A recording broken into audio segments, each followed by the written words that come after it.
C.S. Lewis has a great quote. You probably heard it, that forgiveness sounds like a really good idea until you have to do it. And the process that the Lord took you through to get to that point is a remarkable process. Your faith is stronger because you walked through the Lord with that. What does it do in your life when you tell this story and share this with others? What have you seen happen? The byproduct of Austin's death and the way you process that as his dad and as a man of God, how has that affected your relationships and ministry? So, I would often look at it as, are they really receiving what I'm saying? Because I'm not saying that I was able to forgive. What I'm saying is that God is able to work in us to allow us to forgive.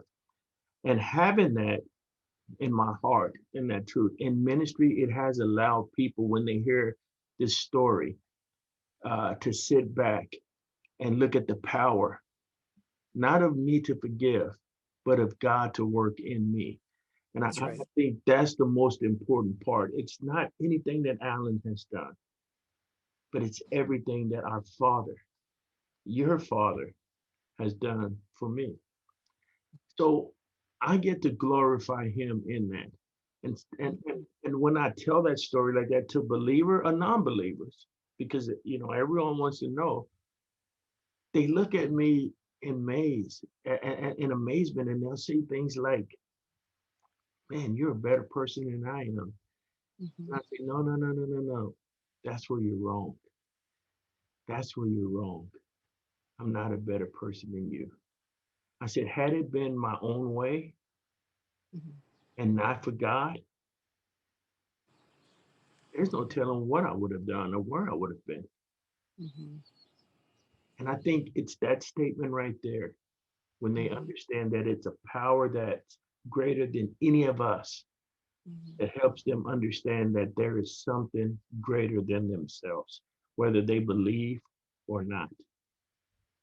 Good point. Good point. Did you have opportunity to have any communication with the people who did this to your son? No, I really wanted to,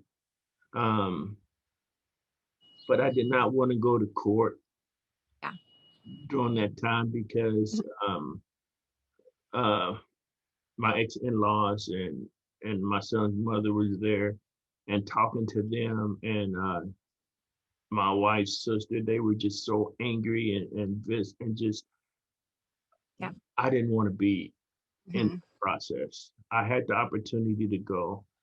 They asked me if I wanted to send a letter, and I didn't send a letter. I did write a letter, but the letter said, I forgive these guys. I pray that God will spare them as they did not spare my son, but I love them and I wish that the best for them. Wow. But I did not send the letter again because there was so much hatred in that courtroom. And, you can even go online and look at some of the outbursts. They talk about it in the newspaper. And I am so glad that I didn't, because this is the reason why I didn't go. I did not want this to be a shattering memory of my life. Yeah. Yeah. So I didn't get to go, Tanya, but you can best believe I've worked it out with the Lord, and I have forgiven these men. Well, one of the things that we love most about doing this is hearing the reality of where people are. Some people are not in a place where they have forgiven or can forgive yet. And so we just want the raw, authentic truth of where and how people come to that understanding in their own life and what impact it makes on them in the future. So you have a beautiful family, we know. How has your forgiveness in this situation touched the lives of your wife and children and grandchildren, these people who adore you and look up to you as this amazing husband and father and man that you are? You are, I would say, pretty well known in the community, and you are always respected and looked up to. A lot of people that think that of you don't even know your history. Yeah, we had people email us and contact us and say, hey, when we found out you and Tanya were doing Forgiveness Road, you've got to interview Alan Woods. And they didn't know we even knew you. So I think it was, that's a good question, Tanya, because my daughters felt like they had something ripped right out from under them. They talked about the memories of Austin when he was trying to teach Paige how to swim, and he had to put floaties on her feet. Yeah. And so it's like memories like that. So it was very hard for them, and we are a God-centered family, and they look at me as their rock because they, they've asked me, Father, how could you forgive so easily?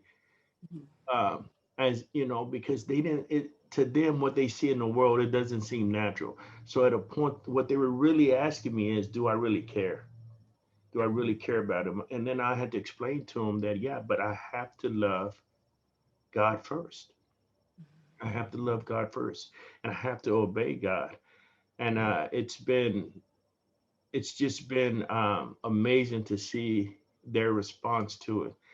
And so I'll tell you a little story.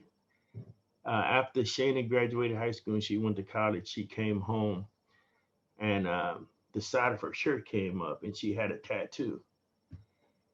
And I lost my mind. I'm like, what are you doing? We are people of God. We don't, I'm not trying to be legalistic, but, it's what goes in your body. And that's the word of God. And then how you respond and people see. And then she just started crying. And I said, what's wrong? And then she raised her shirt up, and it was Austin's birthday. So, so I was, yeah. I had to deal with that one, but the response is just, and again, I keep telling them, don't look at me because I could not do this without God. I could not do this without God and his strength. And I still remember crying out that night in Austin, Father, give me strength. Give me strength to make it through this. And I will do your will. And I was very serious. Wow, what a beautiful, beautiful story, Alan. We are so, again, just honored that you would share this. I just hope and pray that other people it will just resonate. Forgiveness is a hard thing, whether you're Christian or not. And like you said, it's easy to say the word, but oh my, to have out. And even if we think we've forgiven, the emotions can come up and be impactful our entire lives, as I'm sure they are with Austin. He was so close to your heart. The memories don't go away just because you forgave. No. And Alan, question, do you ever have flare-ups of memories? And is there ever a tendency to want to go back and wrestle with that, what you did? No, I can honestly say no. I don't have these flare-ups. And the reason I don't have these flare-ups again is because when Austin's birthday come around, and when I think about